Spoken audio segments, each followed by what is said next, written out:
Garage doors come in many styles, colors, and materials these days. They can be made of steel, aluminum, wood, or vinyl. Whether you choose a style that's plain or paneled, smooth or textured, a sign of quality is that the garage door is lightweight, well insulated, and airtight.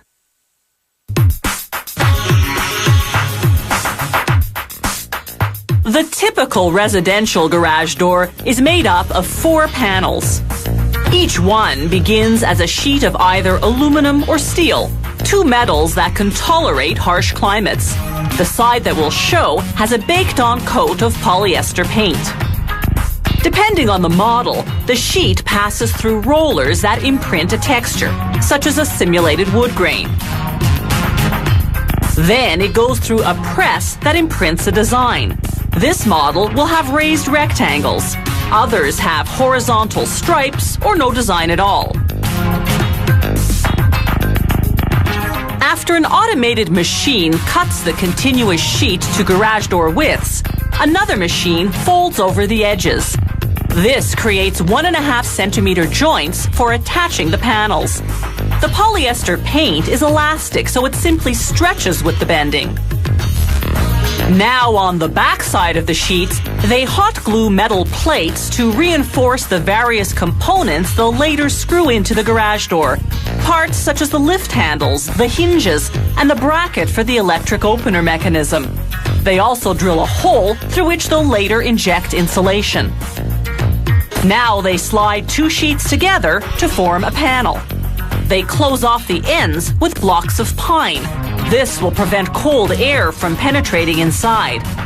They apply various stickers with installation, maintenance, and safety information.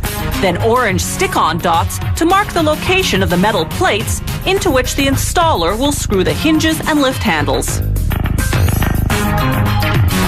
Now they attach an aluminum bar to the long ends of each panel.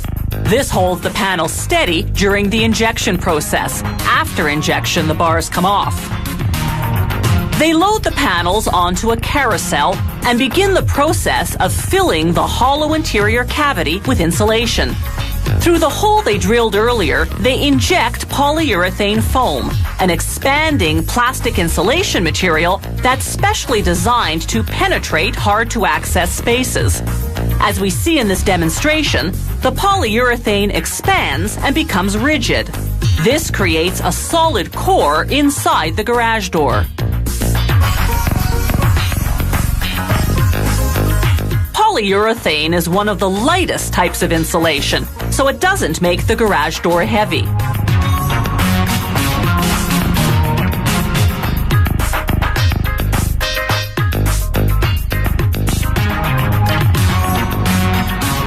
Here's what the inside of a panel looks like once the foam hardens.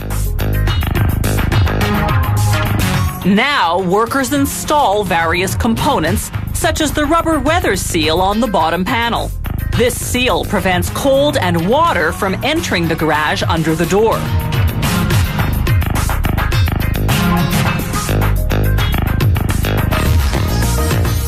Some garage door models have windows to allow in natural light. Workers first use a high-speed router to remove the rectangles where these windows will be installed. Then they insert one of several window styles available.